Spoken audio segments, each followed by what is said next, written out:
Hello, good evening. My name is Paul. You're welcome to Opinion Sharers. And tonight there is the village boy in the studio. We have Citizen Tosin too. Michael is perhaps on his way. He's traveling between, I am sure, or I think Ilorin and Abuja, and unfortunately, he's still on transit. So if he arrives at Abuja early enough, he might still be able to join us. But then, if he is unable to join us, we'll continue the conversation. So we'll be talking about, as you can see on the screen, we'll be talking about corruption in the civil service, implications on Nigeria. We'll probably talk a little bit about the viral letter from RCCG over the week. So I'm sure Tosin will be interested in talking about that. Even me, I'm fired up to talk a little bit about it. So, but today, the major point of discussion will be the implication of corruption in the civil service in Nigeria. But before we continue or we go straight into the discussion, please let's quickly share the link. So please grab the link and share. Send the Let's link, invite. please. Okay, let's invite people to join us. I'm going to quickly go get the link now and share. Okay, I wonder why it's not showing yet.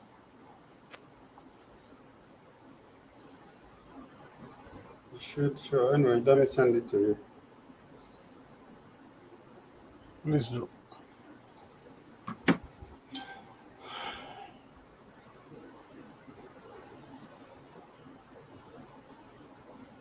I'll send it. Can you see it now? Yes, I can. Okay, please, as you are joining us, please help us share the link so that we invite people to join the discussion. I am believing that the discussion should be an interesting one. But let's invite people to join us in the discussion so that we are not selfish. Let them come participate in the discussion. I think for all Nigerians, every Nigerian, home and abroad, who is interested in the good of the country should, you know, without doubt, be interested in this discussion. So please, let's share to invite people to join us. So I'm trying to share it in some groups that might allow that. So if you have a group that will allow you to share the link, please share the link. Uh, okay, let me share it in this one. Please share, share, share, share. I want us to invite as many as possible people to join the discussion. I'll make provision for people to be able to, air their view if they want to. So if you would like to, say one or two things about the topic, please let us know. We can arrange that. Election is gradually, coming nearer in Nigeria. We are preparing towards it. Okay, now let's start with introduction. Tosin, you want to introduce yourself? Hello, friends. Good evening again, and welcome to the show. My name is Citizen Oluwatosin. Yep, is Citizen Oluwatosin. Village boy, please. Good evening, everyone. Good morning from here. I am the village boy. Okay, he is a village boy. Oh, sorry. I am the village boy. Can you hear me now? Yes, we can hear you. Yeah. I We think I can have hear problem with you. the. Let's invite I see a people to problem join. with the this thing you share. Really? It's not showing. I will share with you on WhatsApp, sir. Okay. Okay. Yeah, the link may be showing it may be showing like this, but when you click on it, Okay. yeah. When you click on it, it will take you there. Yeah, you already Okay. share now. It's showing that you already share. It's Yeah. showing That is. that those things I've shared, Village Boy have shared, I have shared too. So please, if you are just joining us, help us share the link. I beg, I beg. And by the reason of this topic, I'm feeling that many of the people that are watching now are Nigerians. So that's why I'm permitted to speak pidgin. So now, after the introduction, I would like to, um I want Village Boy to give me a perspective or give us a perspective of the level of corruption that probably exists in the Nigerian civil service. Well, thank you so very much. Again, I want to refer you to my book, which I dedicated a chapter, call it my Nigeria Rebirth, my quest for Nigeria Rebirth. There's a chapter which I discuss Nigeria civil service. I actually say that you demilitarizing the civil service. The From a historical perspective, I will tell you that at independence, up until even after the military coup in 1966, we used to have a very robust civil service. Many of the present crop of civil servants may not know that it's a book that we call the General Order.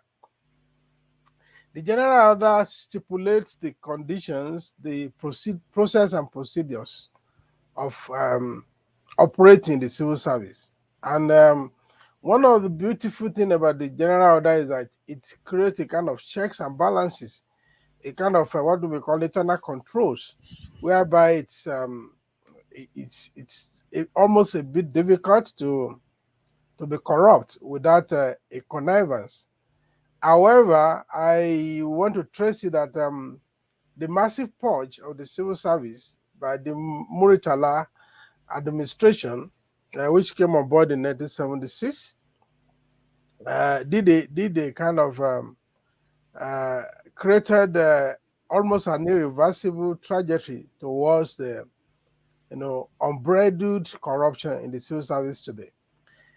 For reflection, it was such a time that you'll be going, a permanent secretary will be driving in his car to the office in the morning and listening to the 7 o'clock news, and you will hear his or her name being mentioned as having been fired, and that he or she should hand over the files and everything to the most senior person in the ministry.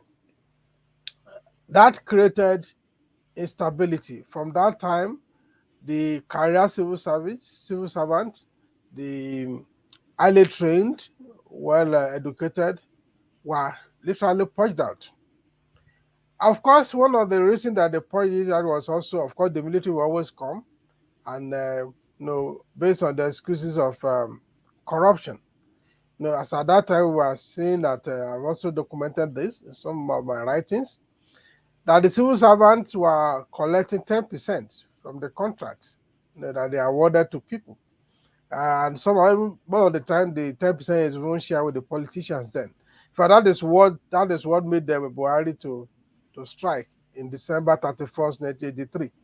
So now, after that purging, the civil service, the tenure of top hierarchy in the civil service became compromised. So now the original policy is like, okay, if you are made a director, you are made a permanent secretary or whatever name they call them, that you are never sure that you will last on that seat.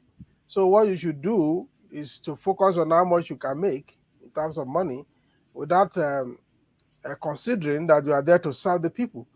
So, and because the fish started getting rotten from the head, it spilled over down to even to the gate man, to the messenger. You cannot even A messenger will carry your file and put it under the cabinet and will tell you the file is not. They can't find the file until you drop something. Then the file will suddenly come out as if files grow wings. And I will tell you from I let me tell you a story. Um, in 1977 or thereabout, I came to Lagos for holiday during the long vacation. Village boy, please wait 1 second. Okay. Please help us share this link. This is a very important discussion, and I want us to please invite other people to join the conversation. Please help us share. Thank you. Please continue, please. So I came to Lagos. So I remember at Onekwano then, the traffic warden, which we popularly call the yellow fever. Yeah, I think we call them yellow fever. Uh, yeah, that's what we call them, the traffic warden. So was demanding money from the motorist, from the driver, and the driver had to drop the money, and the traffic warden stylishly stepped on it because it could not be seen to be receiving bribe. I saw it. I was very young. I was a teenager, but I was always curious. And he was pretending that he was dancing or trying to kill a flies under his trousers. So he stylishly withdraw the money and after some rigmarole put it in his pocket. Compare that to today. The traffic warden will stretch his 5 fingers to collect money. And we have also heard of situation by they will even shoot the driver. Police will shoot the driver for not giving them bribe.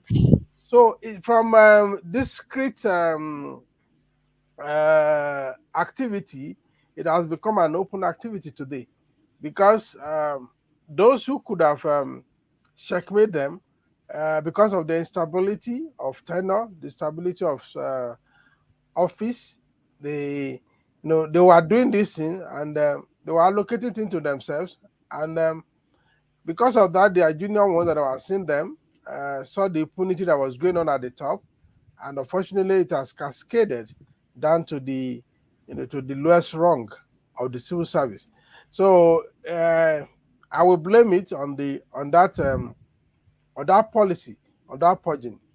Unfortunately, it has grown from bad to worse since that time. I think that's fairly a good summary of how the civil service as of today. Is there All anything right. I did not cover? You covered a lot. Thank you. Now, I worked for almost 5 years. A few months before 5 years, then I left in the civil service in Nigeria. And to be honest, the reason I left, I mean, one of the major there are a few reasons, but one of the major reasons I left was that I did not see myself being able to, fulfill my or expand my capacity, you know, being able to fulfill what I think I can contribute as an individual. And when I look at my boss or my supervisors or my immediate boss, I see people whom I don't want to become in the next 20 years in that field.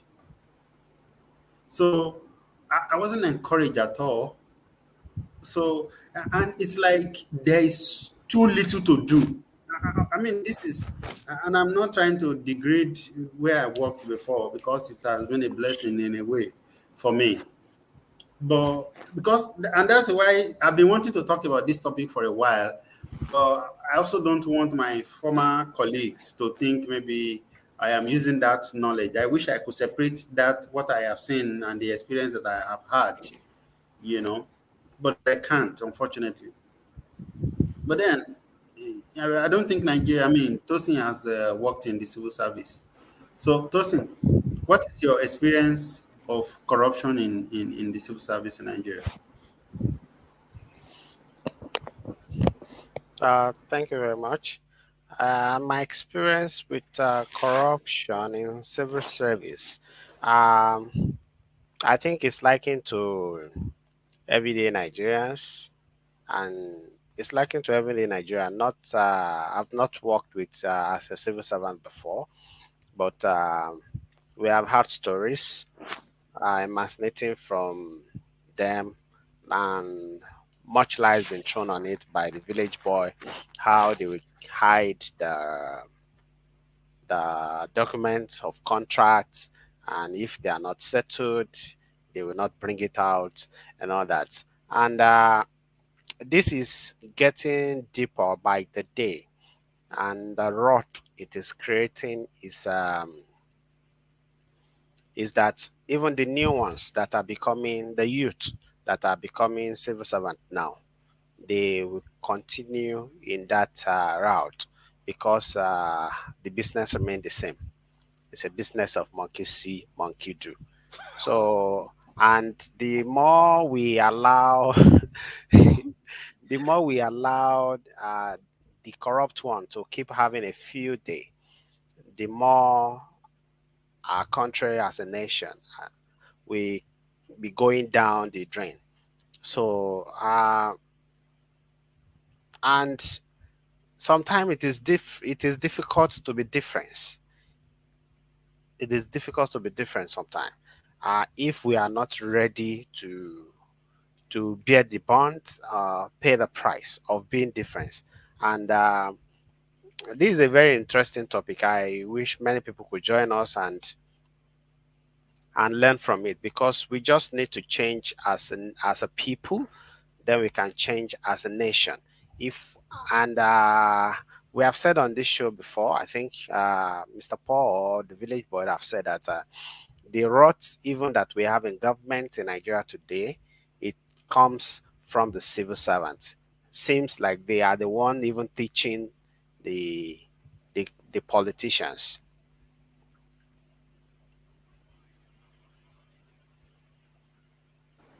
I was watching an interview on channels a few days ago, and one old, former senator, I think his name is Professor Adeyeye.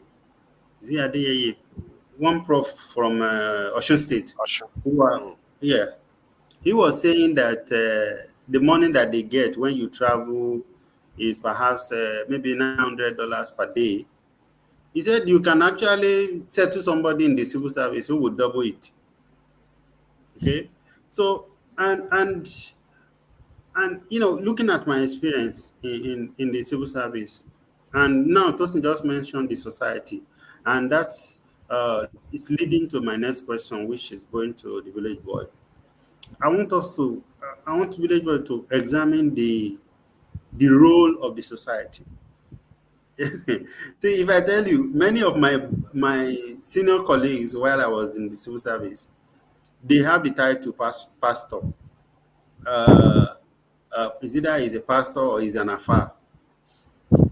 Okay, so I just don't understand, And these are people that I cannot emulate when it comes to the integrity, when it comes to the way they handle the work. When I was in civil service, each time they say union is calling for a protest, I always ask myself, in fact, and I've said it to some of my contemporaries before, several times, why are we fighting? Which work are we doing that we're asking them to pay us more? I'd not even had the experience of working in the UAE then. So when I now came to UAE and see how people work, as I wonder, Nigeria, no wonder. Anyway, village boy. Well, thank you so very much for that question. The society is complicit in the issue in the matter of corruption. Apart from the tolerance, because society has come to tolerate them, the society also has unfortunately be ignorant of their power and their responsibility to checkmate whatever is going on in the society. So the society is collectively responsible for what has happened.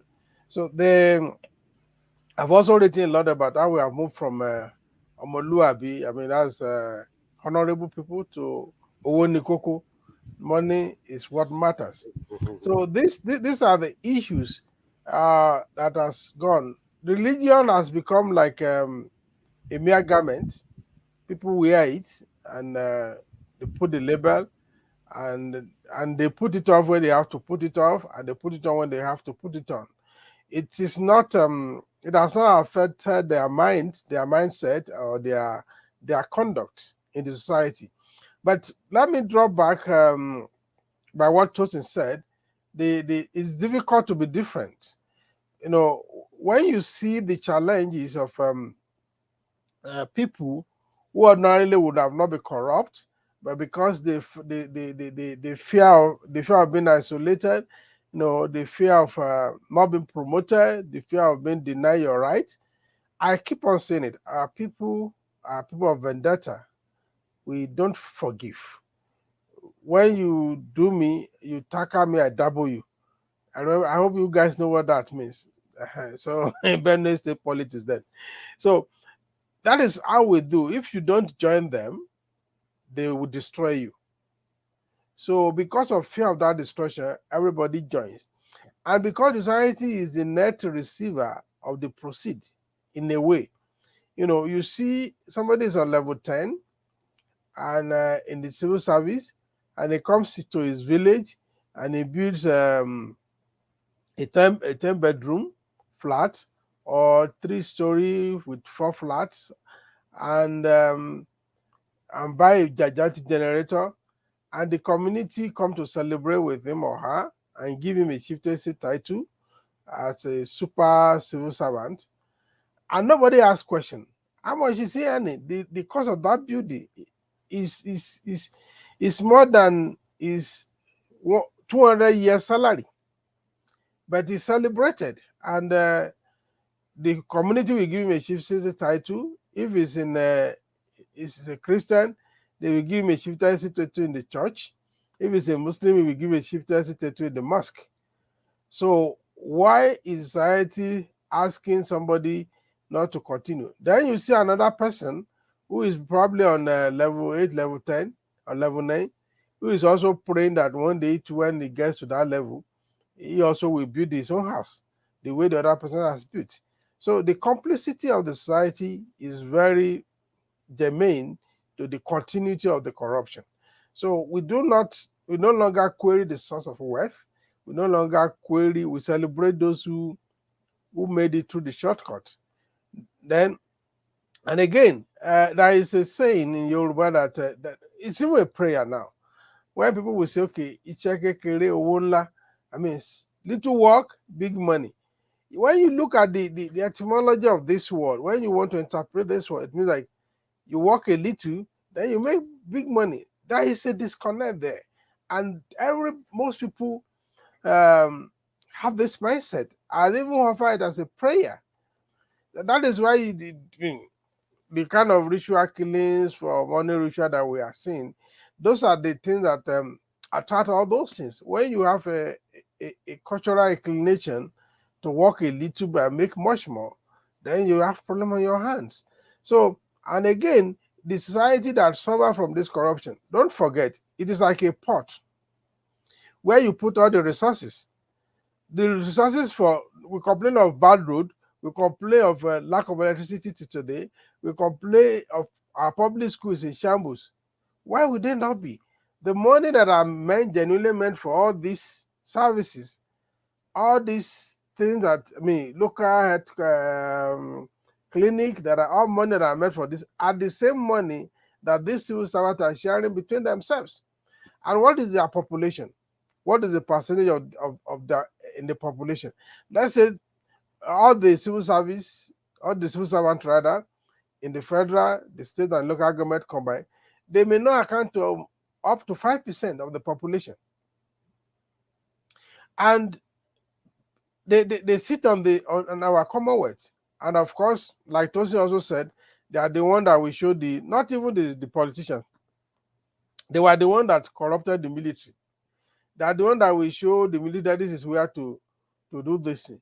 And because of, again, the KBS in us, when you, I've said this in some accountant forum, when the big man asks you for money and they will ask them to sign, they will say, how can you ask me to sign? And they will say, yeah, bring the money. How can you be asking me to sign? The guy will say, okay, sir, correct, sir. I will bring the money. And he will also put something in his own pocket. So it is a case of, again, let me permit me to speak Yoruba again here. Anomo kinule. That interpreted when you, a person that feed a child cannot feed the ground. Meaning that when you give food to a nanny or a child caregiver, caretaker, caregiver, and you don't provide for the nanny, you provide food for the child, you don't provide the food for the nanny. Rather for the nanny to go starving is the child that will not eat. So the nanny will take care of herself first. So if it remains, now it will give to the child. So that is the case of what we have done now. So when the bosses operating on the nobody should ask me question, so those under them, they see that and say, okay, fine. If you ask maybe a young accountant or a young to go and bring 50,000 naira, just use a figure, to the PAM secretary without document to sign. So the guy also will come back and if he has access, we put another 15 or 20,000 in his own pocket and we add it. And when there is issue tomorrow, he will tell them that, okay, it was the boss that asked for 70,000. So then there will be argument. The boss will say, no, I didn't ask for 70,000. I asked for 50,000. Say, oh, guys, 70,000 you asked for. Maybe I brought paper for you to sign, you did not sign. So then again, maybe let me borrow Tosin word. It is a monkey see, monkey do abi. So, so that's the problem we have. The society is complicit. The hierarchy, the top hierarchy in the civil service, they are complicit, and those beneath them, they are subordinate. They have learned. It's easy to learn the bad thing than to learn the good thing. So, and the society suffers. We have bad road, we have lack of electricity, we have even let me use the example of they even hinder the progress of society. Permit me to specifically use the example of NAFDAC. I've written something like that on my Facebook wall. Now, when you want to start a business, you want to start selling product. Let's say you want to be packaging crayfish. You want to do it more hygienically that it can be well preserved, and you apply for NAFDAC registration. This is a process you will think should not take more than 2 or 3 months or weeks. But you will be lucky if you finish it in 2 years. And if you want to do it by yourself, it may take you 5 years to do it. So when you go to NAFDAC to submit that report, they will direct you to their consultant, those they are working with, to do it for you. Even at that, you cannot get it in 1 year or 2 years. And the law says on their side, the law. One thing I also have to make noise that the law is always on the side of the civil service. They will tell you it's the law. The law on the side of NAFDAC will say, look, you cannot sell this product, you cannot export this product until it has been approved by NAFDAC. And these people will go to work, they're supposed to work for 8 hours. Maybe effective working hours might not be more than 2.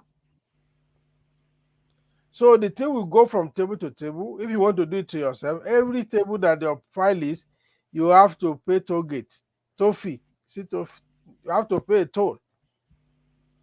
How will a society run with such a mindset? How will society progress? This is somebody who wants to be an entrepreneur, who want to start giving value to people. The civil service will frustrate the person. Some had pack up, some who can endure will go and fight, some will. So there are a lot of terrible things that these guys do. And they don't seem to be bothered because the law is on their side. So it's a bit a painful subject. So before I go too emotional, let me pause.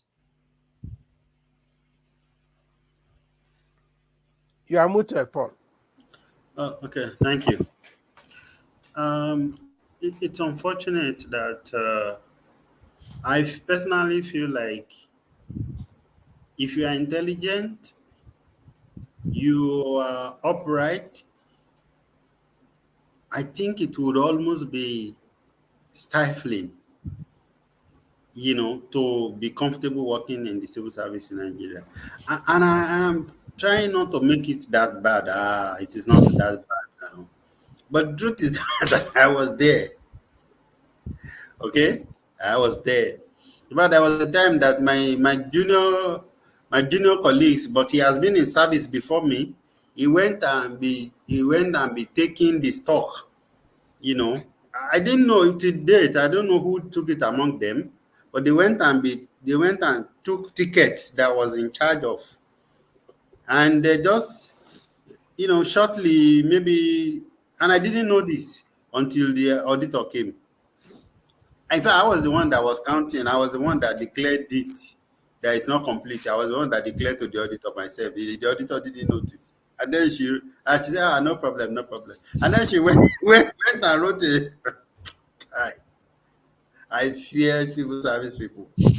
Man, at some point, people told me that, bro, Paul, that's your place where you are sleeping. Don't sleep with two eyes, because some people are saying they don't know what is wrong with you. If you don't need the money, give them the money. Some people need it. I've been at your papa money, you know. So I'm going to ask Tosin.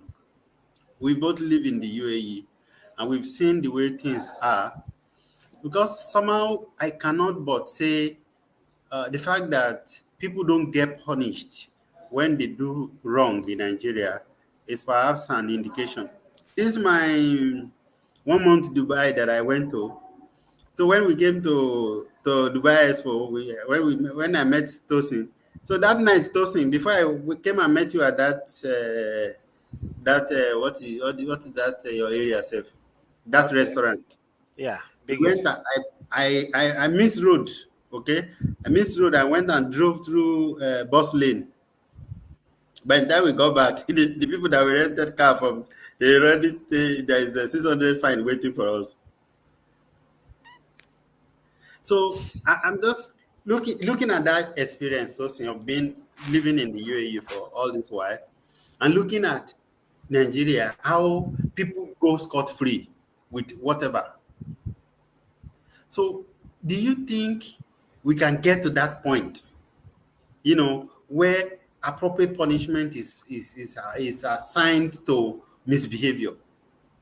And I'm going to twist that question a little bit and post it to the village boy, and which is, how did we get to this level in terms of the almost total disruption or destruction? Is it disruption or destruction of our justice system? Tosin, I hope it is not. I hope it's clear, right? Not missing.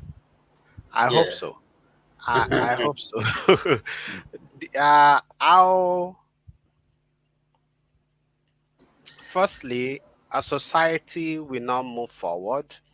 The society will not be a better one when people are not punished for their bad behavior and people are not rewarded or honored for their good behavior. And that is what is causing a lot of problem in Nigeria today. Because the fact that people are getting away with corruption, with kidnapping, with every shenanigans that is happening in the country today, the fact that people are getting away with it will make more people to embark on it. The fact that many people are getting away with it will not make also the people already in it to stop, because we are not making scapegoat of anybody. And I don't know if I'm reacting to your question well. Okay, so now, not punishing people, and and especially people not getting justice, that is what is causing problem in Nigeria as of today. People are not getting justice. A junior colleague, the senior colleague is stealing before his eyes, and he sees that that man is getting celebrated, and the auditor knows about it, and he's not doing anything, it's not reporting to anybody. It's only a matter of time for that junior colleague to start stealing also. Our politicians will steal. The higher they steal, the lesser punishment they get. But when a boy pickpocket in the bus stop, he will get 5 years imprisonment. He will get 10 years imprisonment. But when the politicians steal millions, he will get 7 years imprisonment. When he's coming for the trial, he's coming with a babariga, with a stash agbada, with a nice filler. And this is somebody that has stole. If a pickpocket guy is coming to the court for his hearing, he will come in handcuffs. But when politicians are coming that have stole billions, they are coming in SUV. The police guy that are supposed to even, they will be performing as if they are bodyguard, like they still have bodyguard in crime. So these are the legacy we are leaving for the younger ones, and we think the country will be a better one. It is not possible. Me, I don't know how to sugarcoat words. I don't know how to pretend things are well when it is not well. Even in the church, when they say it is well, if I'm not well, I don't have money to eat. When I get back home, I don't say it is well. I say, God, it is not well on this side, though. So, the nation, the country must change to rewarding and honoring those that are dignity in their work, those that have integrity in their work. But what are we even talking about?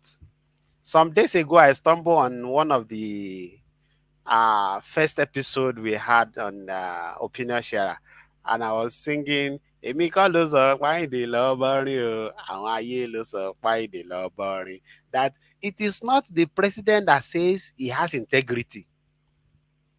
It was people that was lying on his behalf. It is people that want to sell him to us that was lying on his behalf, that he has integrity. Even him himself, I think that time he's shocked. He's shocked about the things that was said about him. So the nation needs to transform from what we have now, from all the shenanigans we have now, to start punishing bad behavior. To start punishing bad behavior. See the, I'm sorry for a little bit digression. See the Super Cup.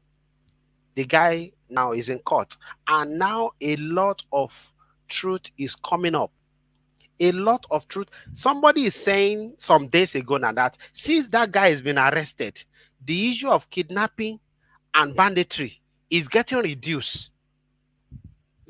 Does that mean that this man have something? So we need to start punishing people. And Nigeria want to see the end of that guy's case. Because issues like that, they just sweep it on the carpet. See the issue of Mago. With all the irregularities he had, how he was converting corrupt politicians' seized item to his own, and how he was selling them to his close allies and all that. Till today, we don't have anything, we are not hearing anything about that issue again. If people are being guilty of corruption and of irregularity and they are not punished, people coming behind them will do more worse than that. So we should transform to a society that honors people that are diligent in their work. Those that are not stealing, we should start rewarding them and start punishing, even in public, the corrupt ones, so that those that want to be corrupt will see that it is not good to be corrupt. Gbenga Adeboye in his lifetime, he said nobody is useless. Because that person you think is useless will serve as example to another person that is about to be useless. They will not tell him, do you want to be like so person? So in that process, that person is not useless because it's being used as example to a new person that wants to be useless. So people need to be citing example of those that have been corrupt and are now in prison, serving jail terms, and how their family name has been rubbished in the society and not celebrated. Thank you, Tosin. Thank you very much. Yeah, the first time I heard about Naira Marley was somebody was playing his song for me. That Mr. Paul, have you heard this one? One young Nigerian that I just came. So it was introducing me to many young Nigerian musicians. I didn't know any of them.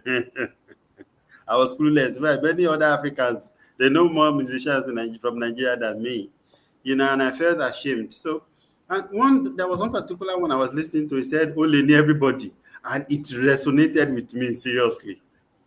He said, "Oleni everybody," and I felt like this guy was saying the truth, because even when you go to the market, people will have beaten the bottom of the tin. It would have lost shape. You would think it is the beans or is the rice that has changed the shape of the measuring can. Look at what Mr. Okoli Solomon is saying here. He said it is that bad. Working in the civil service can frustrate an upright person. This is absolute true. I said till today, I'm telling you, anybody that is working in the civil service, and I respect my friends who are still in civil service and older colleagues, it's not a disrespect. But for me, I feel, this is my opinion, okay? So this might not be applicable for everybody, but it's my opinion, it's opinion sharers, that it is almost impossible for me to believe that you are upright if you are in the current civil service and you are I mean, you are comfortable. That's just my fear. I mean, that's just my take. Even though some people might be there because at least they are still being able to meet their hands need, and that's all right. Anyway, the question I want to ask the village boy is this one that has to do with uh, the crippling of the justice system in Nigeria. All right, no punishment for offense or wrongdoing, just like I've just shared. Was it a week ago? I saw David Udain's publication about AI. That is Amnesty International. When I went and I just woke up in the morning and said, let me even read this thing that these people have been talking about on social media, on Twitter. Oh my God. It took me like 2 or 3 hours to read it. But I was broken that day. I think that was the day I made up my mind that we were going to discuss this topic. I see, even in an international organization, since the time they put a Nigerian there, a professor or a PhD holder, since the time they put a Nigerian there, you can begin to see the dwindling of the credibility in that organization, according to that research that guy did. Now, as at the one that is there now, it's like they are working hand in hand with what do you call it, DSS. It is ah man. Anyway, Major, please, what's happening? Because I don't know. I don't understand. Okay, thank you very much. The truth is that it's not all Nigerians that are bad, that are corrupt. It's also not all the civil servants that are bad and are corrupt. But the unfortunate reality is, as it stands today, the majority of the civil servants are terribly corrupt. The ones that are not corrupt are terribly wicked. They are wicked in the sense that I started the example of NAFDAC. When you, I have an experience where I'm saying this. When you approach to these guys as a business person, there is this envy that, oh, you are an entrepreneur, that you are doing better than them. And the best thing is, they would rather than supporting you so that you can do better than you are currently doing, which is one of the reasons you want to fulfill the law and you are applying for registration. They would rather want to frustrate you. It is not in their dictionary to support people to have more success, because they see you as an entrepreneur who is doing better than them, and they would rather pull you down than, because they believe that if you succeed too much, you can oppress them. So then there is a collateral damage. The collateral damage is that because of impunity, again, which I blame on the doorstep of the military, incursion into power. The culture of impunity, where people get away with crime, literally speaking, is what has emboldened people. Well, you cannot blame auditor all the time. I'm not saying this because I'm an auditor myself. I've written, which will couple in my new book, Who Audit the Auditor. You will see that. I blame Tosin for mentioning auditor here when No, don't blame an me. Don't auditor is blame in him. the It's house. okay. It's okay. I've also challenged that in my new book, that upcoming book rather, you will see Who Audit the Auditors. I wrote a poem about that. So the question is that when you look at audit report, Auditor General of the Federation report to the National Assembly, which by law is supposed to report to the General Assembly, to the National Assembly. If you look at the report in the previous years, a lot of damaging reports about the executive branch, about the judiciary branch, because they have power that cover all the branches of government, even about the National Assembly itself. What happened to those reports? Nothing. They are guarding dust. Who cares to read them? That does not mean all auditors are upright. I cannot say that. I have, with all sense of responsibility and humility, I have had cause to challenge my colleagues in a conference. There was a conference at the airport hotel, and I asked them pointedly that those of you who work in the organization where there is corruption, how can you absolve yourself that you don't know or you are not participating in that corruption? And the hall was silent. And some people look me with one kind of like grant you open and swallow me. I'm not saying this to praise myself, but that's the reality. We also know that many of them, they don't have choice. Like we said, like the Solomon was saying, you want to be upright, you will think twice. You will think twice. Even as a junior auditor, the junior guy that will work on the field, you can bring in your report. Your guy at the top might say, no, you can't submit this. This is damaging. Don't worry, I will talk to the director. And that talking to the director means something will exchange something somewhere. So actually, I said this. I said one of the problems in my profession we had at the initial stage, like when you become a chartered accountant, in my time, not now, and you don't want to work for government, you don't want to work in government, you don't want to be a civil servant. And those few people who went to civil service, we don't have respect for them. I must say this openly. Why? Because we think they are not good, and they don't have what it takes to work in the private sector, in big organization, or work in audit firm, or they are simply thieves who want to go to civil service to go and join them to thief, to steal. But unfortunately, the civil service has power. It has enormous power, because they are the policy makers. It's not the politician, it's not the governor that are the policy maker. The civil servants are the policy makers. They are the one that draft all this policy. They are the one that say this, let us do this, let us do this. Even the budget, the budget which the quarterly budget they are doing is the civil service that will do it. The civil servant, they will do it. So they play a major role in our lives. Many of us realize this late. One of the reasons I had to go and do public policy and administration is when I started understanding this. Oh my God, why did we leave this civil service to the people that are crippling it? And now they have crippled it now. Now the question is, can we still reform the civil service? If yes, who will bear the cat? What can we do to get the civil service back? The truth is that the kind of civil service we have will determine the kind of progress we can make as a society. We can abuse them from today to tomorrow till the kingdom come. The truth is that we need the civil service as a society, as a nation. So if we have a bad civil service, then we are doomed. So the society has to rise up and say, okay, we have to do something to fix the civil service.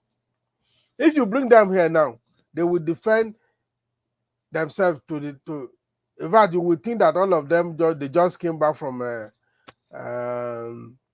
paradise. They just came back, all of them wearing white garments. Nobody is stealing.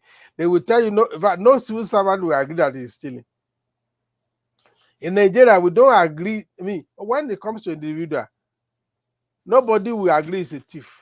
Nobody will agree is corrupt. But we all agree there is corruption in the country. Then you begin to ask, is it ghosts that are corrupt or human beings? They will tell you what they are going through. They will tell you, in fact, in order to douse it that they are not corrupt, they will tell you what they are suffering that you don't know. That's what they will tell you. But if you want society to progress, that is when I was talking of new budgeting system in my new book, the one that is already out. After I've discussed about budget in chapter 1 to 3, I had to dedicate chapter 4 to discuss the civil service. Look, even what we want to do, whatever I want to do, if we don't fix this civil service, we are not going anywhere. Bring either Buhari has integrity or no integrity. We have known the truth, at least to some extent now. Go and bring an AJ Gabriel in 2023 to be the president. And you bring AJ Michael to be the Senate president. And you bring AJ Urel to be the Speaker of the House of Representatives. And you bring Angel whatever to become the Chief Justice of Nigeria.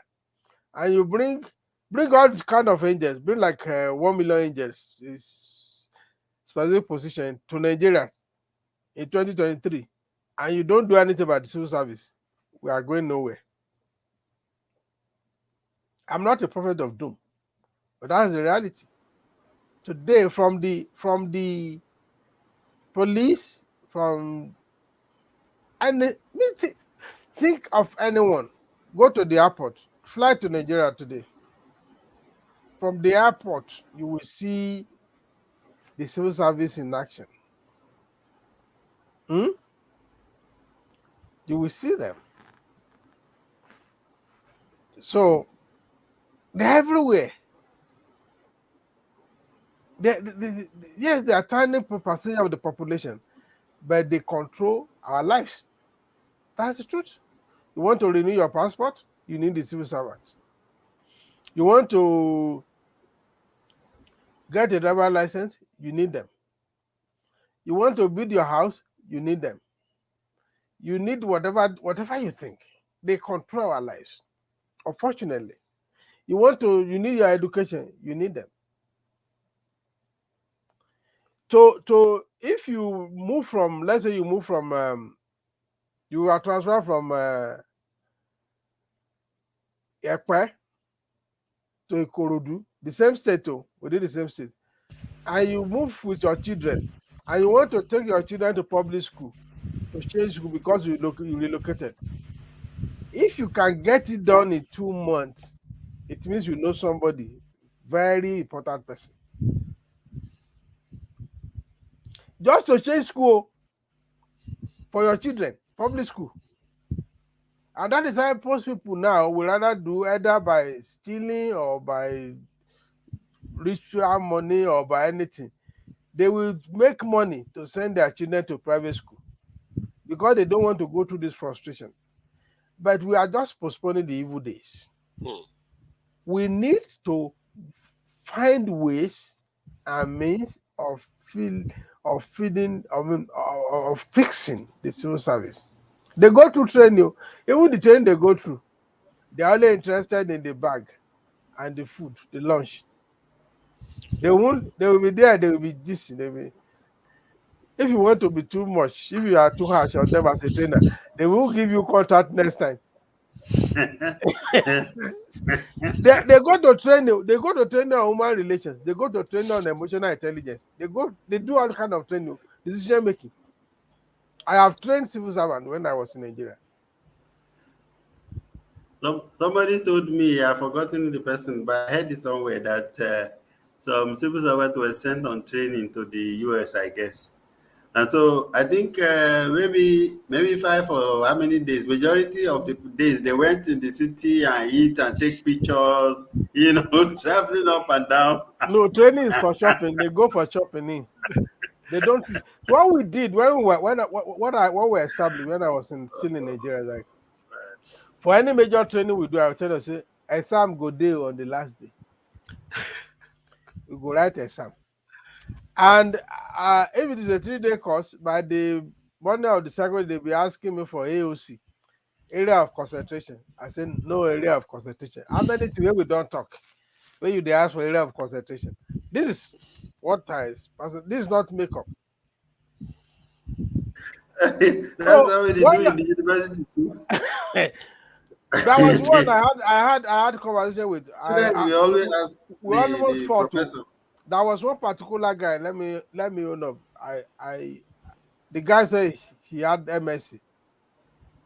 I say, oh boy, how come this exam where you where you like you say you get MSc? How come? He said, okay, are you insulting me? Are you doubting my certificate? I said, I'm not doubting your certificate. It's just like I'm surprised as an MSc holder that this is what you can produce. She just sees and left me. You see, I don't even understand why are they even asking us to write exam. Are we in school? See what kind of insult is this? So the truth is that we have to find a solution to that problem. It's good we are discussing it. Okay, Tosin, what do you think is the? Can you hear me? Yeah, we can hear you now. It went off a bit before. Okay. Yeah, Tosin, can you please tell us what you think the EFCC, ICPC, what they are doing now? You know, with this magnitude of corruption that we are seeing, even in the airport in Nigeria. In the last 5 years, I've been traveling consecutively. Nobody, no, I've never gotten to any airport, even though they might discriminate against me, they might be racist against me, you know, but they have never asked me to pay. But almost all the time, you are seeing videos or people being money is being demanded at our own airport, you know. So Before Tosin answer that question, let me let him know ICPC, EFC, they are also civil servants. Don't forget to. Sorry for that interruption.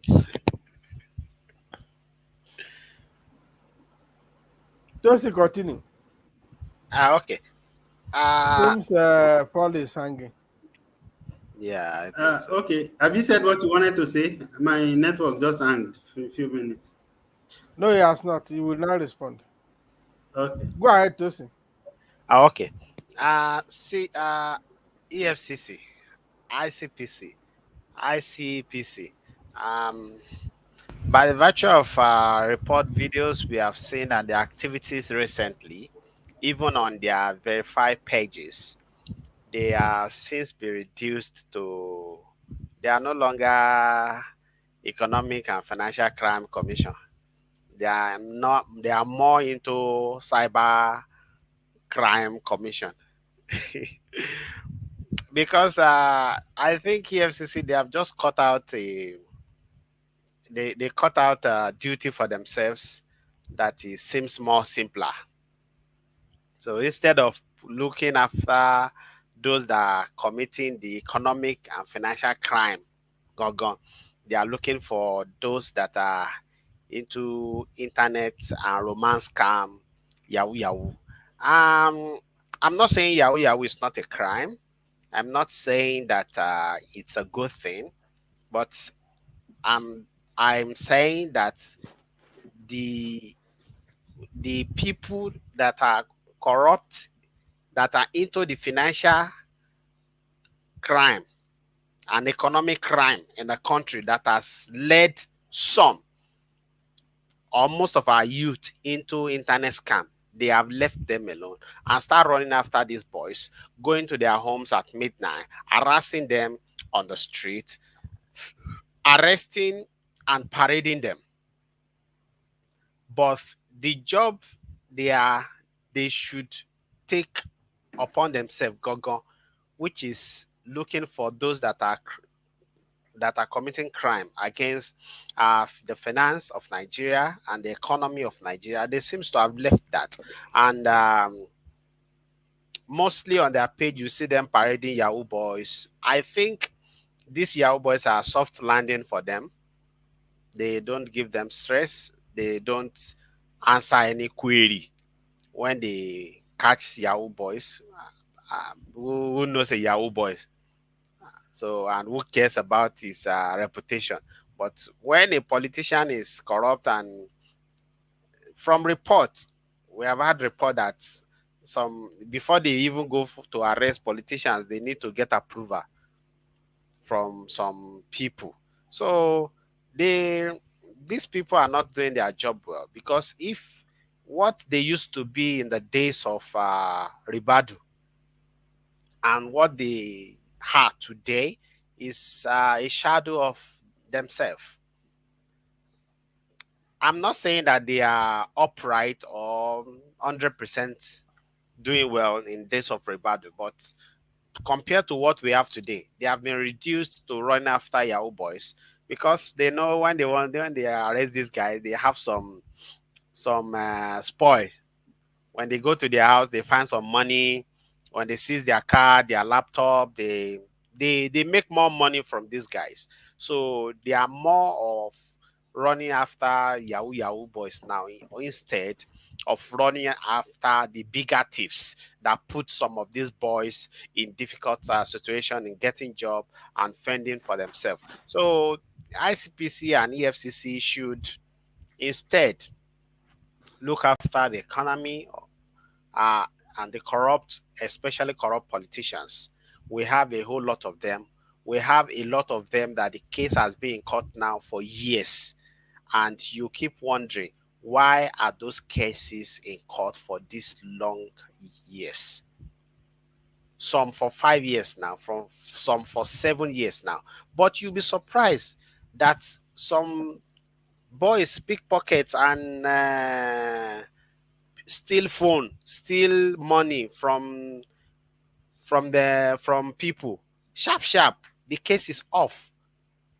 Another thing is the EFCC and the ICPC need to do their diligence well, especially in corrupt cases that involved politicians, because we have seen them losing cases recently because they don't do their job well before they just come to the media and start making noise before they take those cases to court. They don't do their diligence well. And not only the AFCC and the ICPC, even the DSS. Sometimes they arrest people, then they start say they are doing investigation. So why do you arrest that person? You didn't do investigation, you arrest somebody. What is the offense? You are still looking for offense after arresting people. So Baba has top it all and said they are also civil servants. So they are part of the problem. They are part of the problem. Sometimes when you talk about Nigerian problem, you just get tired. And you just keep asking yourself, like the question Mr. Paul asked some days ago, can there be a solution to all this problem? It's difficult to answer, really. It's difficult to answer. It's just like we are on a journey of no end. It is well. It is well with our soul. It's our, I think that's become our normal slang as Nigerians to say it is well, even when it is not well. Anyway, I want to ask Village Boy, as a trainer, as an accountant and auditor, the process of recruitment in Nigeria, the process of recruiting public servants in Nigeria. When I was working on the design of the flyer, I wrote public civil servants deliberately. And the reason is that in India, there is a process, there is an arm of the government or civil service that is known as the government employees, an arm of the government employee, which is known as the civil service. This civil service, they call them IAS officer. An average Indian who has gone to the university, who is aspiring to get a job, wants to be an IAS officer. They call them civil service So it's not all government employee that is referred to as civil service in Nigeria or civil servant in Nigeria. So this civil service, they are highly trained. They go through a rigorous process of employment, and they are highly paid, highly respected in the society. So every parent whose child is going to university or school want their children to end up becoming an ISC officer. Only a few people, a few percent, I mean, yeah, a few people will actually get selected. So I'm asking Village Boy, based on your experience in recruitment, accounting, and auditing, do you think that the problem perhaps uh, it may not be the only problem, but lies with the recruitment process? Yes, I agree with you. One of the problem is the recruitment processes. I think I wrote some before. I call it patronage. Nothing is open now. Everything, even the recruitment process is corrupt. You can't get even. I'm not sure you can get job as a messenger, which is supposed to be the lowest cadre, or as a cleaner in the civil service, by just you know putting an application and going to submit to recruitment bureau and everything without knowing anybody, without, I mean, that okay, you have this, you are qualified for this job, you have minimal education, and you want to work for this government, and you just apply without knowing anybody. And they reply to you, they say, okay, they look at your document, you are qualified, and you are invited for interview, and you do well in the interview, and you are hired. It's not possible. So there is no that there are no standards on paper for this recruitment. The job of in government is supposed to be open to all Nigerians without discrimination. That is on paper. Um, there's a process which is on paper, which is supposed to be transparent and which is supposed to be verifiable, but it doesn't work. Why? Because there is human sabotage. There's a deliberate sabotage of the process. In accounting, we call it management overriding control. Uh, all control that have been put in place, all the control that were in that general order, though the general order were prepared by the colonialists, though which we could have updated and upgraded. All those processes are there. Even we have the civil service reform, the civil service handbook. All these processes are clearly stated for recruitment from the lowest cadre to the upper cadre. I tell you, nobody follows them. Nobody is either you have somebody that is working in the civil service, or you have somebody who is a politician. In those days, even your pastor can get you a job in the civil service. If a member of his church is a permanent secretary or director of admin or whatever director, so or you get to your community leader. No, I mean you can't get the job in civil service by yourself. Hmm? All by yourself. You can't. And I want people to prove me wrong. That if today you just wake up and you feel like working in the civil service, you just write in your application, you put in your document, and you carry your legs to there and submit it at the. I think they have an employment, whatever they call them, office of the employment, whatever they call them, or department that is recruiting, and you submit your application. The first thing you will hear that they are not recruiting now. They are not hiring people. No vacancy. So and I've been somewhere. I mean, in Lagos, I wanted to go and for I took my application, and they were telling me there was no vacancy, and they were giving some people collecting that application, asking them to submit their credentials, telling them where to go and photocopy. and they were speaking a language they don't know I understand. And they told me in English that, oh, sorry, we are not recruiting now. And I heard them somebody telling somebody to come for interviews so date. Yeah, they are not recruiting. Is so this is where the problem is. It is we are a site of patronage. So you can't even maybe even when you go to I once made an attempt to join the Air Force in the 80s. And of course, like typical Nigeria, I went to collect some notes from the defense headquarters. So when we got there, when we got to, I remember, I still recollect, when we got to Akure after we have run and all those things, they said everybody who brought notes should come. They brought the big drum. So they asked to drop all the letter we brought in that drum. Ah, so maybe they were trying to be to exhibit transparency. But we do know that sometimes, even before you do that running, the list for those that we engage as well is already prepared.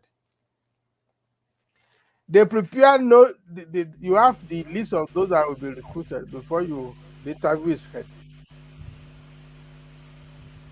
Sometimes before the interview is even if they do interview, you already have the list of those they will hire. Then they come in for interview. I will not deceive or they ask you to come and write test. They will ask you to come and write aptitude test just to fulfill all righteousness. But before that aptitude test, the list of those that will be hired is ready. Then after aptitude test, they will come in for interview, wasting their time. They already have the list of those they will hire. I may be slightly wrong, but from what we know, that is how it works. If you finish your program in India, or you want to, citizen, as a citizen of Nigeria, I want to go back to Nigeria to go and work in civil service. You can write 1 million application. You will get a reply. They will not ever acknowledge that you have applied. Not alone hiring you. So a child of nobody cannot get work anywhere without knowing somebody. That's the reality. But like I said, are we going to fold our arms and allow this thing to go? We have to find a way of solving this problem. Yeah, I And like think. Tosin said earlier on, it will become worse because as monkey they see, monkey they do. It become a vicious cycle. There must be a time we say, look, hey, we can't continue like this. We have to or somebody can say, look, ladies and gentlemen, we can't continue like this. Somebody has to rise up. Or group of people have to rise up and say, look, we can't continue like this. Okay, thank you, sir. Let's quickly discuss this letter before we go. I saw this letter a few days ago, and anyway, I posted it on Opinion Sharers to see whether people would respond, but they have not responded. But I see that they've been responding elsewhere. So, Tosin, I'm sure you have seen this memo about the Redeemed Christian Church of God saying they are creating a directorate for politics to support church members who might be interested in participating in politics. So I saw it. Somebody called my attention to it. A friend of mine who is in the US shared it and called my attention to it, and the person posted it and said wrong or right, and he he concluded by saying it is wrong, and saying that the church has no business getting involved in politics. And when I spoke with my friend later, he also reiterated that perception that the church is going down with this, that they're going to be rubbished and all of those things. So, Tosin, what do you think? Thank you very much. I've seen opinions shared by people also. Uh, Before we come online, before we enter the studio, I saw the opinion of Chief Dele Mohammed, Dele Mohammed. the Ovation chief. I've seen his Muhammadu. opinion. Muhammadu saying the church should retrace its steps and all that. Also, see, whatever people do, people always will have opinion in support and against. We are the one calling for church people and pastors to rise up to the occasion of Nigeria, and that they are the one that can survey the Nigeria as a state and all. Now they are making move also. People are still there to crucify them. For me, I'm in support of what they are doing. It is enough of Nigerian churches, pastors staying back from politics. As a matter of fact, because they have stayed back from politics, that is why we have problems like we have had it till today. That is why the rot we have in Nigerian politics has been there and is degenerating by the day.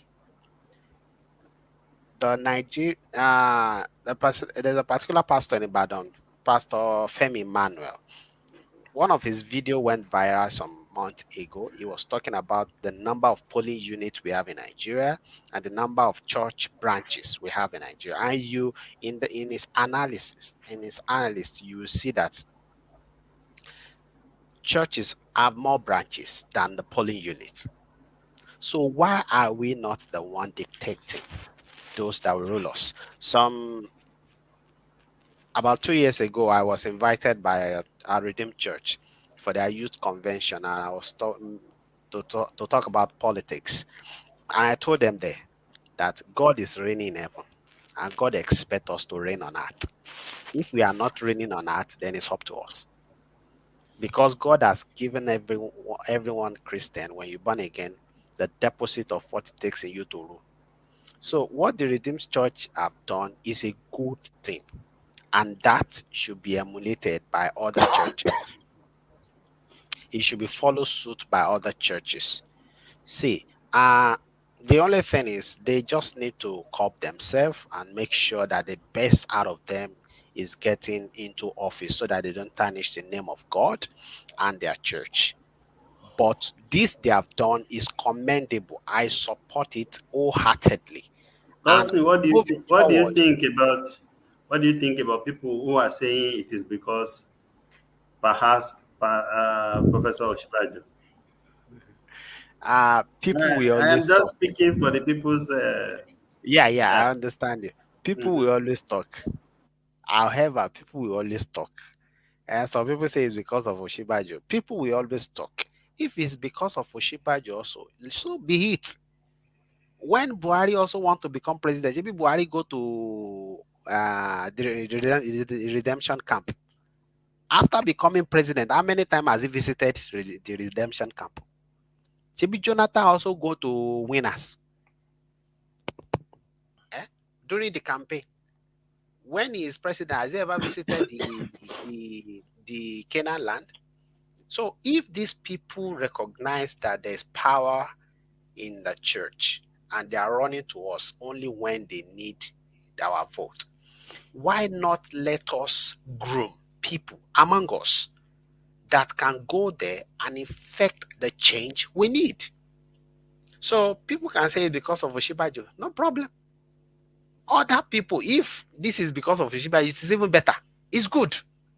If other people can mobilize thugs, can mobilize their area boys to win election, let Oshibajo also mobilize the church and the branches, the parishes to win election.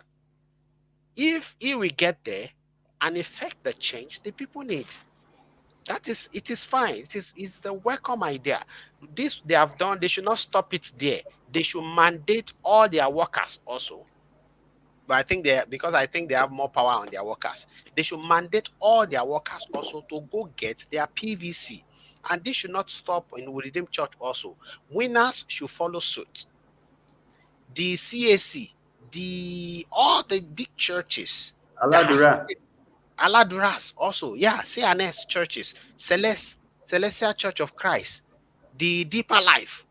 It is time for us, God's people, to also participate in election. If people of the world have been doing it and they are not doing it well, and they run to us during campaign so that they will get to office because they know we have the number, let us also use our number to put God's people there that will effect the change. Some people are saying religion is different to politics. Those such people don't know the Bible. Such people don't know the Bible. Even Jesus Christ was killed mostly because of politics, not even because of religion. When he was killed, he was hung on his head that is the king of the Jew. King, to be a king that time is a political post, not a religious post. He said they accuse him, they say you call yourself the king of the Jew. They didn't say you see you accuse yourself of being the king. So that king that time is a political post. It's just like you are impersonating. It's just like MK Abiola declare himself to be president. Why is a president? That is just it. So the people saying that the church should leave politics, those people don't know Bible, and those people they are hypocrites. The church people will not leave politics. If the world people have done politics and we have seen their best, let the church people, let Islam also, let them also bring up something like this. Let us put our fast there to create the change we need. Maybe these people will be more God fearing than the Agberus that we have there now, killing themselves up and down. Okay, Tosin, thank you. I love the aspect where you said if people who have influence on Agbero, they are mobilizing them. People who have influence on the church should be mobilized. I love that. Yeah, but Mr. Emmanuel is saying that the is it?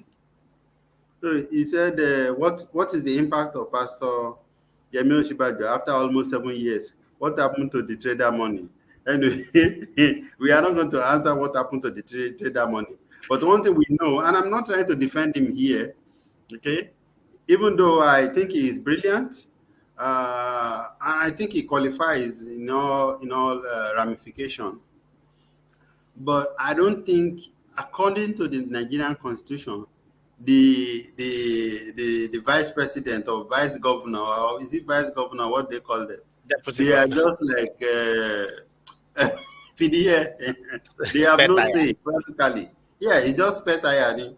Just like in case something happened, like something happened to Yaradua, so that we can see somebody to take charge. Other than that, I think from what we have seen, at least since the almost 20 years of our democracy, that is my own experience. Village boy, sir, what do you think about the letter? Thank you so very much. I do not share the same sentiment with Tosin on this.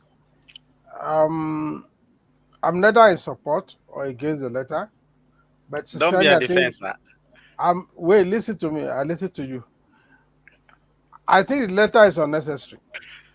It doesn't add anything to whatever it's happening. Yes, the first question I want to ask is from basing on what Tosin has said. Who are God's people? We need God's people in government. Who are the God's people? People who attend church, people who attend mosque. Okay, you talk about Bible now. If you want to go biblically, the Bible is clear. It says righteousness has sought a nation. Do we even see righteousness in the church? I'm not here to disparage the church. Let's all us answer that question if we want to. Do we see righteousness among the pastors, among the imams, among the alphas, whatever? So, and the other one says, we are the lights. We are the salt of the world. We are just discussing the civil service. Are we saying there are no pastors in the civil service? I have seen a pastor who encouraged, who wanted to entice me with corruption. And I told him in point blank that, no, I won't do that. I don't want to give details. Not because I'm afraid, but it's not necessary. And I told him that, look, that my own practice, what I have sought out to do is unethical, not even alright. Of course, it was unrighteous for me to do this kind of thing you are asking me to do, that I will not do it. And I didn't do it.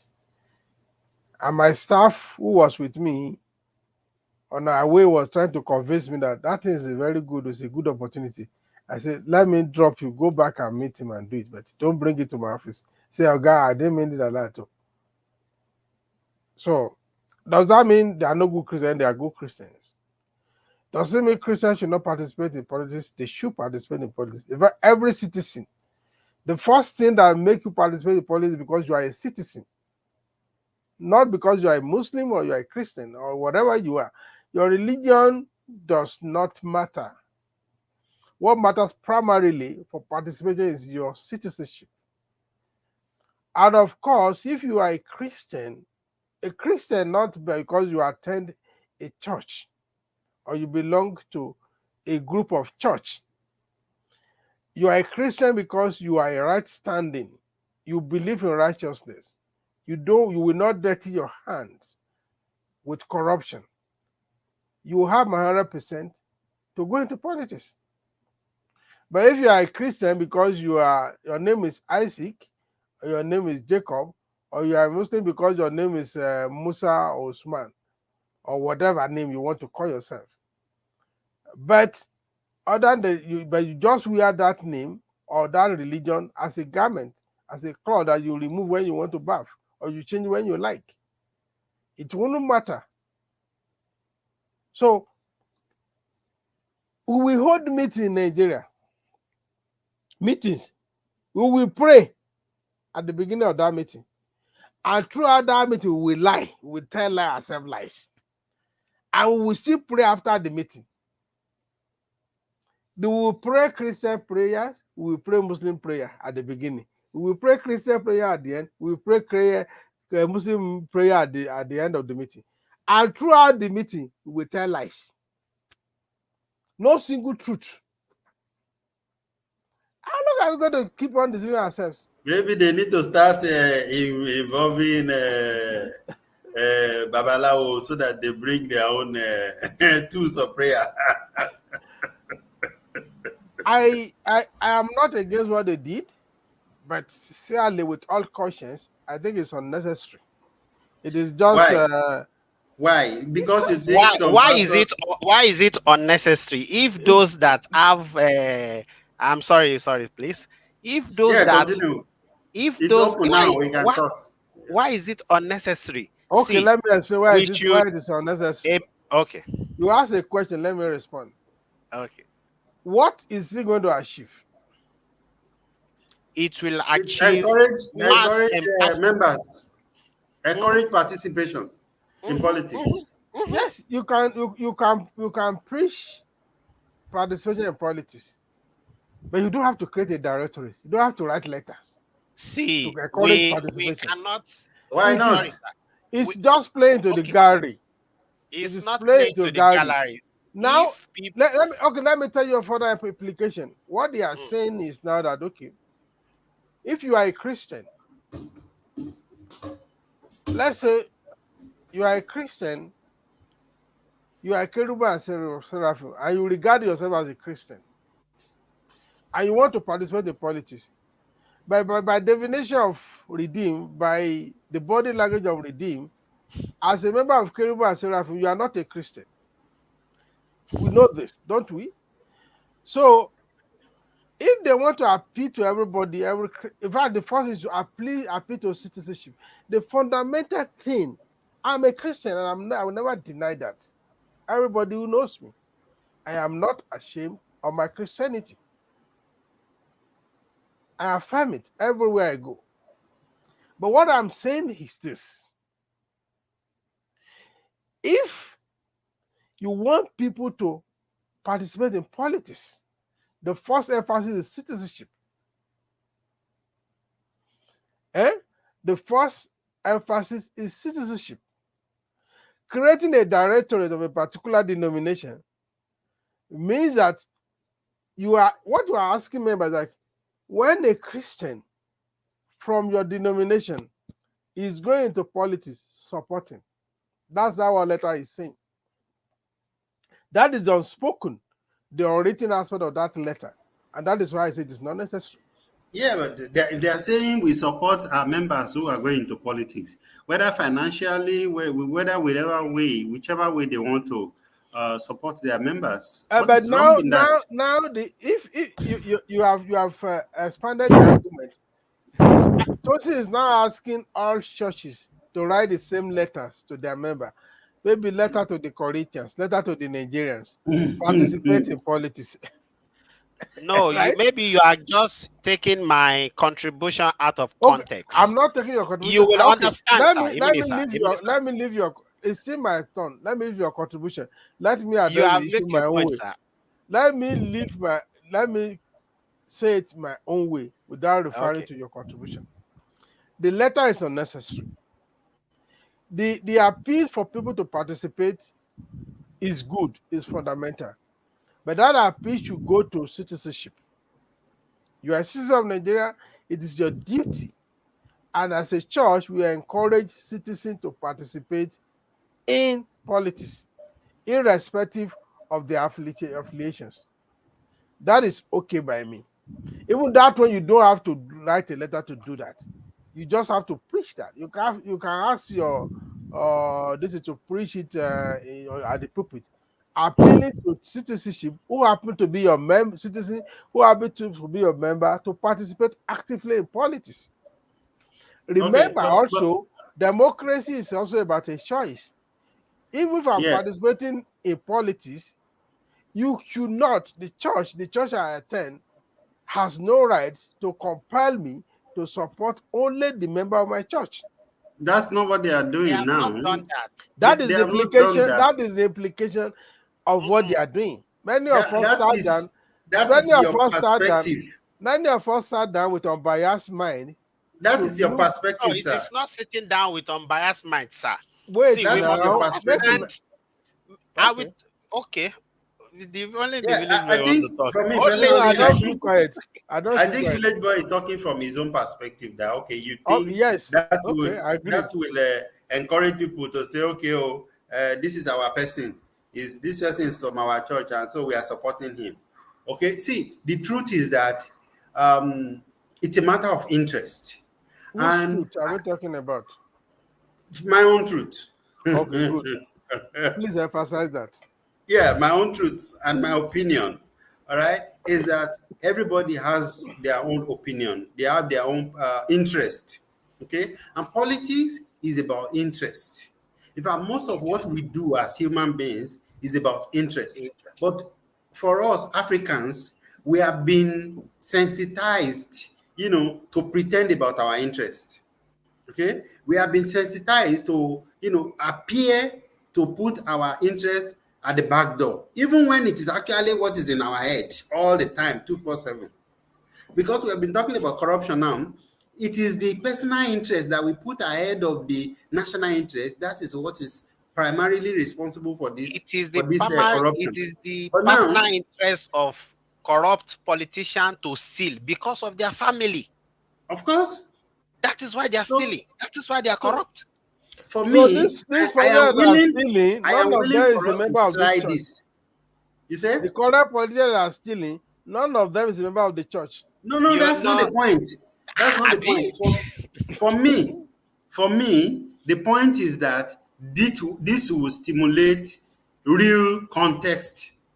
Imagine in a situation in a country of 200 million people, you have about 70, 80 million people who have registered or who are qualified to vote. Yet only 20% or only 20 or 25% of them will select somebody, and eventually we end up like people like Buhari twice. Okay, the thing is like I'm comfortable if the thief is a member of my household. No, than when he's not a member of my household. No, that's not the point. Saying. That is not the point. What I'm saying is that for me, Tosin, just give me 1 second, one few seconds. What I believe is that this will give the politicians a run for their money. Why? is because they will now know, okay, that it is no longer business as usual. Okay, that they will now know that a lot of other people are also interested in politics. So even people that are there now, their party, they will begin to tell their party member, if we don't perform, tendency is that these people have the power, they have the population, they have the influence to mobilize against us. So imagine if Redeem alone is mobilizing its member and saying, we want to support a candidate who can do this for us, or we want to move against a candidate who we believe that is interest. And this, I'm not talking about a party here, I'm not talking about an individual here. So I'm believing that there are people in Redeem who will not vote for Oshibajo. There are people who are in Redeem who will not support, even if Babadiboye has an anointed, quote unquote, an anointed candidate. I want to believe that there are Nigerians who at least are independent minded to be able to make their own decision. But what I am expecting this to do is that it will give our politicians a kind of a kind of reawakening that things is probably going to become more fierce. If that is I the don't only thing share it that achieved, optimism. it is okay. This will have no effect. Quote me. After Can 2023 I say election, something? let God sparing our life. Let's come back and review this. This will have no impact. Quote me. Fingers Ah, crossed. We Yes, are going to it be will have no impact. watching them, All and right. I hope that they don't step down with this decision. I hope they hopefully. follow it up. I hope that they really establish this directorate. Let it, and if possible, like Tunde, I mean, Tosin said, yeah, since it is monkey see, monkey do. Let other parts, other churches do their own. Let let the mosque do their own. And to be honest, the influence of the mosque in the north cannot be over influence. I mean, emphasized. They have been influencing politicians in the north all over the years. Okay, so we cannot continue to say, oh, the church does not have a business. For me, it is even foolishness. It is foolishness. I was telling somebody yesterday that it is this same church, including Redeem, they are the ones that actually poison the mind of the individual person against politics, against participation in politics. So it is also their responsibility to fix the problem that they created, making us see politics as a dirty thing. You must not join them. If you are a Christian, you cannot participate in politics. I'm sure there are pastors in Nigeria who have said this on their pulpit, and that's discouraged a lot of people. So people go and sleep. They think on election day it's a day to rest. It's a day to go and pray. It's a day to just sleep in your To house watch and your TV. family to watch TV. Meanwhile, they leave the power authority to foolish people, idiots, who know nothing about what it takes to I run a don't think government. it is appropriate to call people idiots on this platform. Please Yeah. withdraw that. Anyway, Don't pardon do that. me. Don't use that word again. I Please. withdraw it. Thank you. Can I say something, Sas? Yeah, please. Uh we must understand that religious leaders are not God. They are not even angels. They are not perfect. And whichever bias or things we have against them, we should know that sometimes they will do something good, sometimes they will do something bad, and should not be judged bad all the time. We have cried for participation of voters' participation in Nigerian politics. If everyone that is watching us and those on this show will go back to study elections that were run leave out that one. If we'll go back to check elections that were run some years ago, all the election years, you will discover that people don't come out to vote. Yeah, those are the issues that we Selecting should be addressing. Those are the a issues minute, we sir. should be addressing. That is the issue the Redeemed Church are addressing. But because we have this picture of religious leaders in Nigeria, pastors, they are corrupt guy. They are, somebody say they are Sakamaje. They are just tight. Because we have had this picture in our mind, whatever they seems to come up with, we want to judge them. We think they are angels. See, most of the problem we have in Nigeria, we are complaining and we are attributing to religious leaders. Politicians cause that problem. Religious leaders to stopping their members from participating in politics also contributed to that. So if religious leaders are taking a U-turn to telling their members to go get their PVCs and to go and participate in election, and we think that is bad, then we are doing our country a disservice. Religious leader, if Baba Adeboye think he can influence his members to participate more in politics, he should do that. This is what I've been saying for a while now. Everyone should start influencing whoever they can influence to start participating in politics. It is because we have left politics in the hands of Agbero. That is why we can have people like the people we have in power now. Most of our politicians today do not even have the brain of an average Nigerian. And these are the people that are representing us. I've said that God's people, and you say we are God's people. God's people are those people that have conscience and can go there and effect change. So it is okay for people to mobilize Agbero. It is okay for a governor to say on election day there will be ta-ta-ta. And truly on election day, there was ta-ta-ta. Truly on election day, a woman was burnt in her home. It's okay for that, but it is not okay for a pastor to write to his members to participate in politics. You are getting me out of perspective. You are not addressing my issue the way I presented it. Okay. I am not saying everybody in church are saints. I'm not saying every pastors are saints. I'm saying that we need more people to be political conscious in Nigeria. The ratio we are getting in every election year is a waste of election year. The ratio of youth participation, especially in politics, it is ridiculous. We cannot have the largest... from a church can fix that? Yes, sir. A minister. The number of youth participation we have is ridiculous every election year. And the letter from a church to their members can influence that to happen. If I'm looking forward to other churches doing that, I'm looking forward also to other churches, and including Redeem, to tell to impose it on their workers. I'm not saying on members now, on workers to go get their PVC.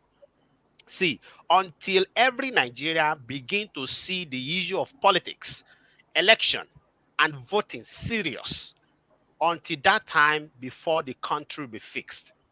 If we continue to say people, pastors, religious leaders, they should leave politics, and nobody is saint, and people there now, and they belong to the church too, and they are silly. If we continue to say this, then we will not get out of the shenanigans we have. There are a whole lot of people in Nigeria that can fix Nigeria. Every Nigeria is not corrupt. Every politicians also are not corrupt. We still have people that can fix it. And those people, most of them are not in politics as we speak. How do we get them into politics? If letters like this are not written to encourage them to participate in politics, how are we going to get them?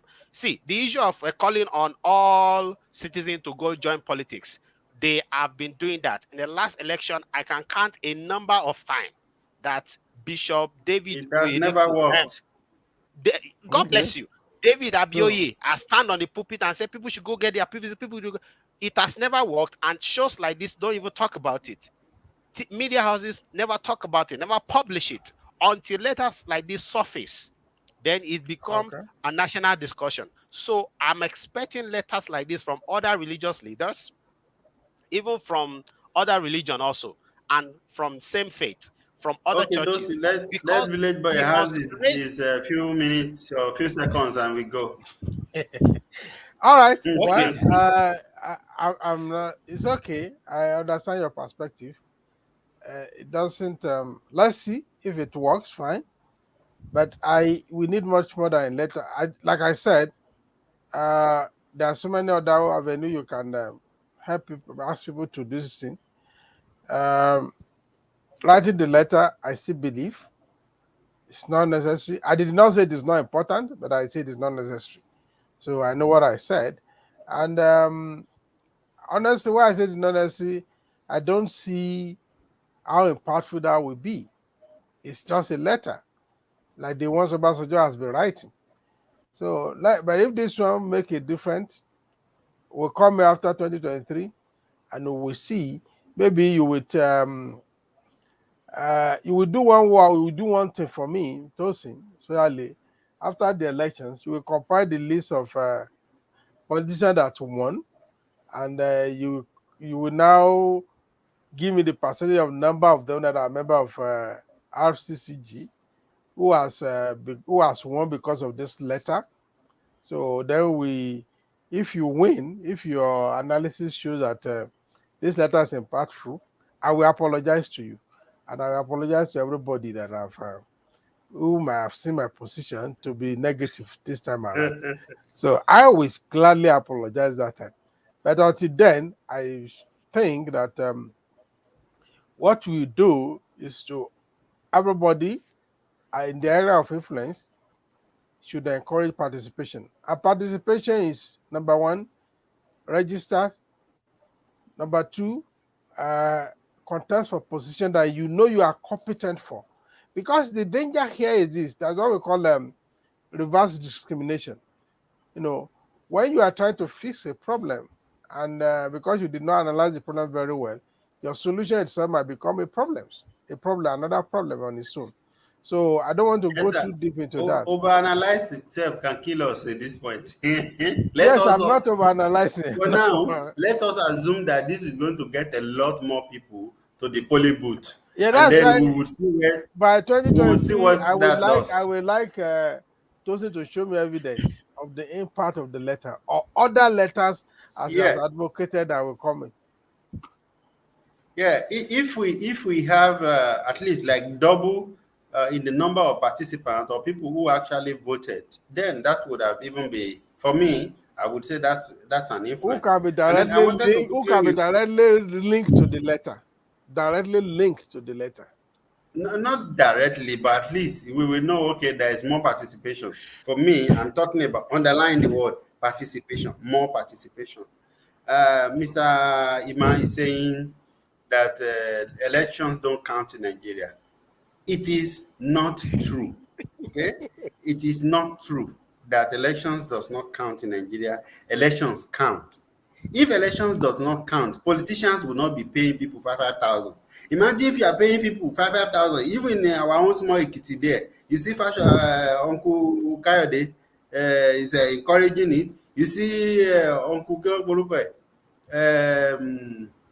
Fayoshe, his boys are sharing money. This money they can conveniently put in their pocket. If elections does not count, they will not spend such money. And this is what we have seen all over the country, or people sharing money. If election does not count, they will not share such money. And I'm sure that this is one of the things that I have against Sowore, who happens to be my personal person. At some point, he was one of those people who were saying that elections does not count. Even in an election that he was contesting, it is wrong. And I don't think we should continue to say it. I don't believe it that elections does not. I mean, it is counter. Anyway, let's just leave it as such. Yeah, it's counterproductive. It is counter common sense self. Yeah, but I didn't want to say it. But really, I feel like we shouldn't be saying it. Nigeria is voting a huge amount of money. Politicians they are borrowing money from bank. They are borrowing money and entering into all kind of things to get money to buy voters. And we keep saying elections does not count, elections does not count. No lie, now we are deceiving ourselves. Because Sowore was saying they gave him, this is the point. We call him to opinion sharers how many years ago, a few years ago, and he was saying it. And one young boy was countering. Oh no, I think even Tosin was confronting him on opinion sharer, saying that he shouldn't be saying that. In an election, you are participating. Whether you are participating or you are not participating, we shouldn't be saying, because what we say matters. It influences other people. And like Tosin say, monkey see, monkey do. Monkey do. When It is we what say it people to like other him are people who saying. That believe is in us, why this comment is coming also. Okay, let's leave the business of monkey today and round up. and the beauty now is that I read today, in fact, today, that this electronic declaration of elections have been approved in this Yes. new.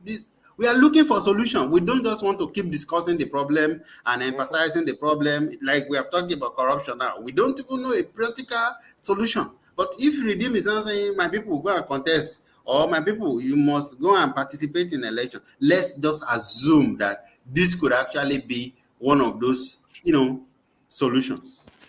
Yeah, Just but maybe. also we also be mindful that every coin has two sides. So that you have Of course. seen one side shining, another person is showing you the other side.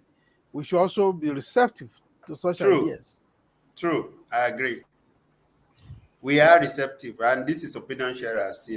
Nobody's opinion is, but we are here to also educate ourselves, to enlighten ourselves. We are all learning, actually. So no, there's no Mr. Know All among us. We are all learning, every one of us.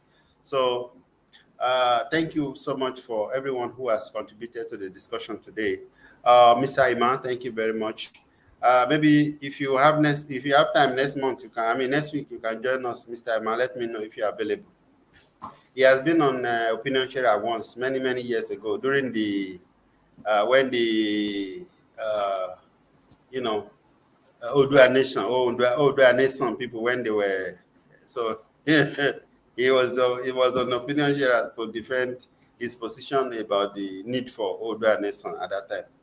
And then we thank Mr. Okoli also for a beautiful contribution. Okoli Solomon, thank you very much. We'll be back again, God willing, by next week with another topic. If you want to participate, I keep saying, it's not just for these regular faces. If you want to participate, in fact, even me, I like to answer the question sometimes, to be on the, guest side. I don't mind. So if you know somebody who can anchor it, please let's introduce that person to us, and as long as that person has something to say, and as long as it's not going to be causing and abusing people unnecessarily, so we can always accommodate them. So if you have opinion, you have something you think we should share, please do reach out to us. It's opinion sharers, and we really, really mean that, for it to be an opinion sharer, an opinion sharing platform where political issues can be discussed, social issues can be discussed, all kinds of issues can be discussed. So thank you very much for participating today. Thank you for joining us. We hope to be back again. Michael, unfortunately, was unable to join us. I guess Nigeria happened to him on his way to Abuja. So thank you very much again. How did Hope become Mr. Sunday? He said, how did Hope become Imo State governor if election counts? Anyway, that one another discussion entirely, and we probably will find time for that if you want us to. Okay, but now we need to go. It's almost 2 hours. Thank you. We bless you for participating, for joining us, and for staying by. Thank you. Please help us share. I beg. I beg. Oh, it doesn't cost you any money. Please help us share. Just grab the link now under your phone. There you will see share. Just click on it. Share. Simple. That's all it requires. And if you can also check out our YouTube channel, it's Opinion Sharers. Please help us subscribe as well. Thank you very much. We'll see you again next week. Bless you. Have a lovely weekend.